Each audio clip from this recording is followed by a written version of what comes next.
Здраво, ова е 389-тото издание на Видеологија со Златко Ѓелевски, дигитален краток осврт за актуелни филмски остварувања, односно спонтанна критичка анализа, која е збир на први печатоци илустрирани со подвижни слики. На денешниот репертоар е Франкенштајн од Гилермо Дел Торо, во кој станува збор за доктор Виктор Франкенштајн, глумен од Оскар Ајзекс, егоистичен и брилијантен доктор кој со помош на експеримент оживува суштество создадено од мртви тела, која глуми Джейкоб Елорди и остава да се снајде како знае и умее во светот кој не го разбира,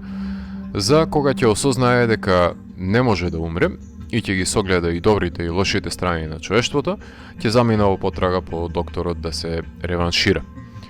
Не треба да објаснувам колкаво значење има за Дел Торо Франкенштајн со оглед на тоа што од 6 годишна возраст Франкенштајн е неговиот Исус, така што еднаш во животот се случува да добие можност Netflix да му даде $120 милиони и да му рече сними го филмот што го сакаш, така што биете сигурни дека Гилермо не ја пропушти можноста да сними верзија на романот која е за паметење. Во мојот живот има исто така голем удел, затоа што романот ми е читан на 3 јазици и за него зборува во епизодата на подкастот Одрадек, па моето видување за книжевното ремек дело и што значи кога креацијата си зема свој живот, кога не е во рацете на авторот, може да го слушнете таму. Дел Торо во филмот акцентот го става на најпроблематичниот однос во творбата, односно релацијата меѓу создателот и креацијата, тоа е таткото и синот ако повеќе милувате, како едно своевидно надополнување на тој сооднос помеѓу Пинокио и Џепето во претходниот негов филм. Само што тука креаторот ја одбегнува одговорноста за созданието, фрлајќи го во светот, откажувајќи се од него, кога нема да биде задоволен од можноста за совладување на когнитивните способности. Неприфаќањето бара своја компензација, како што докторот не е прифатен од неговата фела, така и чудовиштето не е прифатено од неговиот вдахнувачен живот. Победата над смртта во неколку наврати се напоменува како константа во творбата. Најпред како водилка на доктор Франкенштајн за незиното надминување, затоа што неговиот татко не успеал да ја одржи во живот мајка му, а потоа и за докажување на својата суетност кон колегиумот, дека е најдобриот доктор кој може да ја победи и смртта, задавајќи го ударот над природата, прогласувајќи се за надчовек, богочовек кој внесува живот во мртов објект, составен од парчење на мртви тела од војно поле, запрашувајќи се од каде ќе се влече душата од нив, односно од кое парче месо ќе доминира. Смртта доаѓа и кај слепиот старец, нападнат од волците, како што ќе согледа чудовиштето, кое од него не е осудено поради неговиот изглед, туку беше прифатено како добродетелот на природата. Тоа вечноста бара да ја помине со партнерката, која би ја создал докторот, кој одбива да репризира абоминации затоа што не е способен да согледа што има креирано. И секако, додека сме на докторот ја има кон процесот на победување на смртта, на сите зависности, тука секогаш мора да се поистовети и капетанот на бродот кој пати од истите суетни заболувања, каде е жртва на сопствената ароганција и свирепост, ирационална обсесија поради која починува невин екипаж. Впечатливо е што и интересите на мецената и воениот профитер Херландер, глумен од Кристоф Волц, за финансирањето на проектот на докторот исто така е од себични побуди, односно од стекнување на ново тело наместо да се бори со болеста во постоечкото. На визуелен план исто така се содржани бројни елементи од доцно-романтичарското дело, кои го вклучуваат влажниот и студен замок, кој е асоцира на Crimson Peak, поигрувањето со опасната иновација на индустриализацијата, која тука режисерот длабоко навлегува во сферата на научната фантастика, користејќи се со направи кои би ги виделе во неговата серија The Strain, например, кои го даваат тој модернистички скок во времето визави периодизацијата на балови и перики, кои се повеќе аналогни на Бери Линдон и The Favorite. Секако дека тука е и Елизабет, глумена од Мија Гот, која ја исполнува улогата на деликатната грижеливост на самотното суштество, кое аскетски чезнее по очовечувањето, но ќе продолжи да живее со скршено срце. Виктор е чудовиштето, тоа воопшто не е спорно ниту во книгата, ниту во филмот, со тоа што има неколку разлики меѓу книгата и филмот, кој несомнено дека е сеопфатен, а тие најчесто се однесуваат на избегнувањето на деталните описи на процесот на создавање на телото од страна на Мери Шели во 1818 година, можност која Гилјермо во филмот се разбира дека нема да ја утне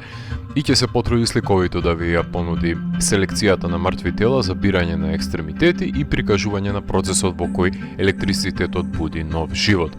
Елизабет е посвоена во книгата од родителите на Виктор, од кој љубовта ја добива и Виктор од двајцата родители и го нема тоа настроение на компензација наметната во филмот, односно во книгата нема мецена, туку Виктор со парите од родителите го започнува проектот за победа на смртта,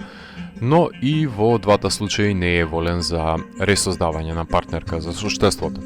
Што се однесува на додатоците на Дел Торо, во неговото видување се вбројуваат и волците, негово и раѓањето на симпатијата на Елизабет кон суштеството, што е афинитет присутен уште од Shape of Water, а во книгата суштеството сака да се самоубие за да се отклони од клетвата на Виктор, ама Дел Торо нема да дозволи негов монструм да се самоубие, премногу ги сака чудовиштата за тоа да го допушти. Еден аспект се занемарува во Дел Торовото романтизирање на монструмите, а тоа е дека во книгата многу членови од фамилијата на Виктор умреа од насилството наметнато на суштеството, односно како резултат на свирепоста на Виктор, и тука почнуваат драстично се разликуваат итерациите на филмскиот доктор кој се извинува во епилогот, а разгалениот богаташ и саможивник во романот на памет не му паѓа таква постапка, не пак да ја направи. Не е тој таков доброчинител. Има кајање во филмот во предложката на Харландер, иако себичната мотивација за експериментот кај него преовладува, но најмногу кај слепиот старец кој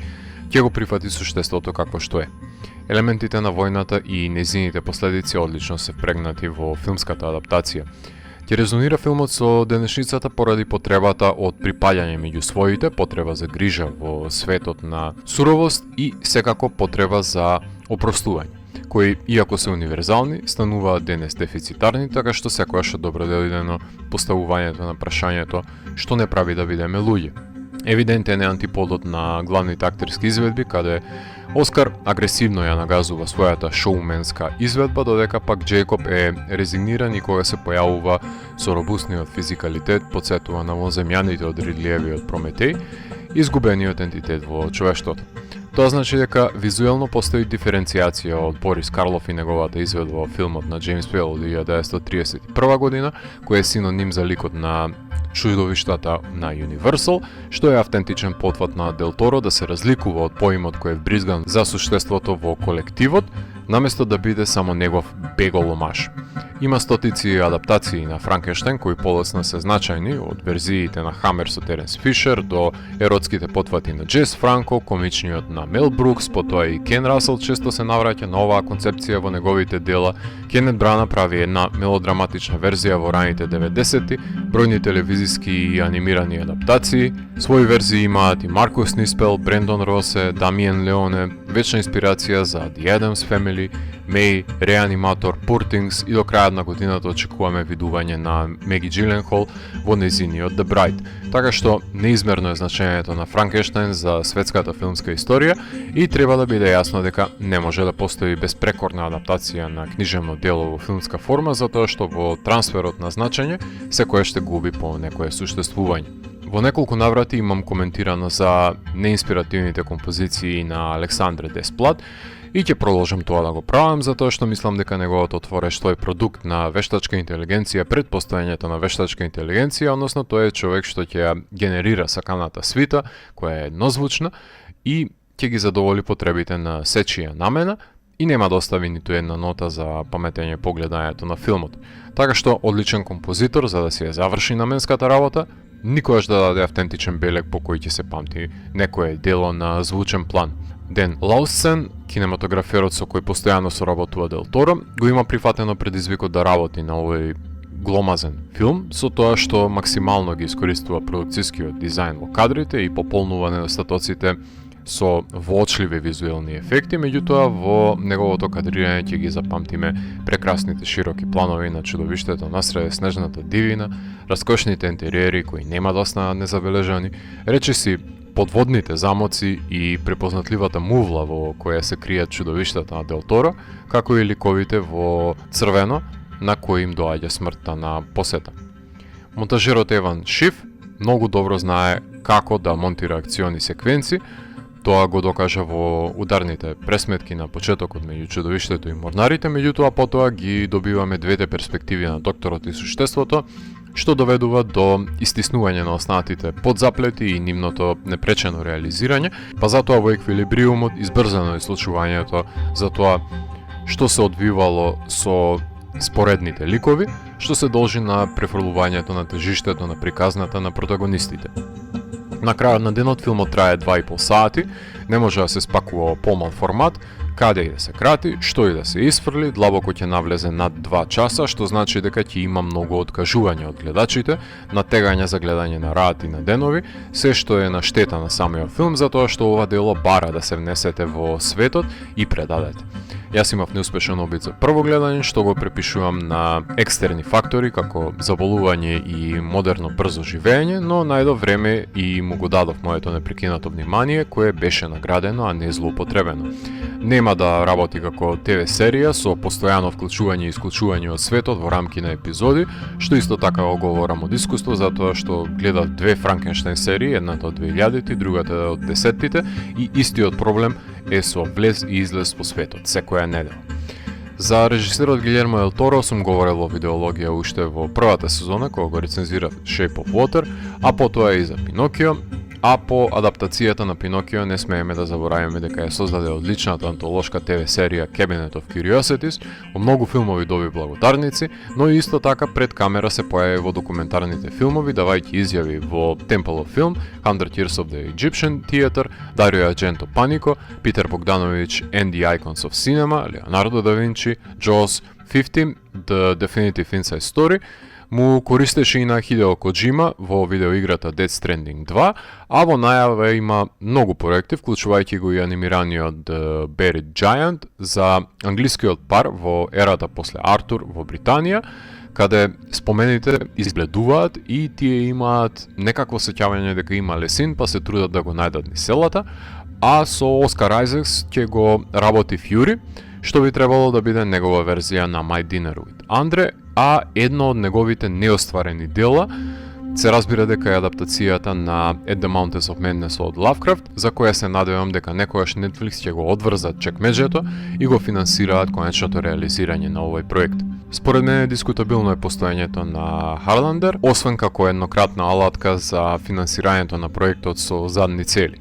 Немањето заби ми бил најголемиот проблем во филмографијата на Дел Торо, па и на Тим Бартон, кој сосема е во ред да снимаат филмови за детето во себе, но некогаш тоа дете ќе треба да порасне и да се соочи со светот наоколу, и не можам да се помирам со убедувањето на Дел Торо дека си живееа сите ликови среќно во епилогот. Едноставно не е тоа целта на фаталното дело, така што католичкото нагазување на верзијата на Дел Торо нуди нова визија, која го ублажува романот и експоненцијално го холивудизира до непотребна мера филмот. Филмот имаше својата премиера на Венецискиот филмски фестивал, каде ја доби Графета де Оро, наградата Фенхарт 3 за најдобар филм, кој има удел на филмските фанови, а потоа играше во Торонто, Бусан, BFA, Гвадалахара, Маракеш. До сега освои трибют наградата на Готамите, награда од Сдруженијето на режисери за филмска екипа, Critics' Choice за латино актер, меѓутоа верувам дека ќе биде во игра за неколку Оскари, односно би добил номинација за споредна улога, мејкап, костими, продукцијски дизајн, музика, камера, визуелни ефекти. Така што го држеа на репертуари 2-3 недели над 500 киносали низ сад, за да се квалификува за Оскарите, иако ви е достапен моментално на платформата на Netflix, кои ќе се погрижат оваа година хорор филмот да си лапне некој Оскарче, барем во техничките категории. Адаптација на значајното книжевно дело во кое создаденото суштество е отелотворување на разочарувањата на создателот, кој го има напуштено, но не може да се избега од одговорноста за сопствената креација. Модерниот Прометеј ќе се изгори на огнот кој го има украдено од боговите. Ако морам да го евалуирам, тогаш Франкенштайн од мене има 4 од 5. Доколку ви се допадна 389-тото издание на дигиталната архива Видеологија, лајкувајте го видеото, споделете го и следете го каналот. последните и познатите рецензии на виртуелната полица. Ви благодарам за вниманието. Поздрав!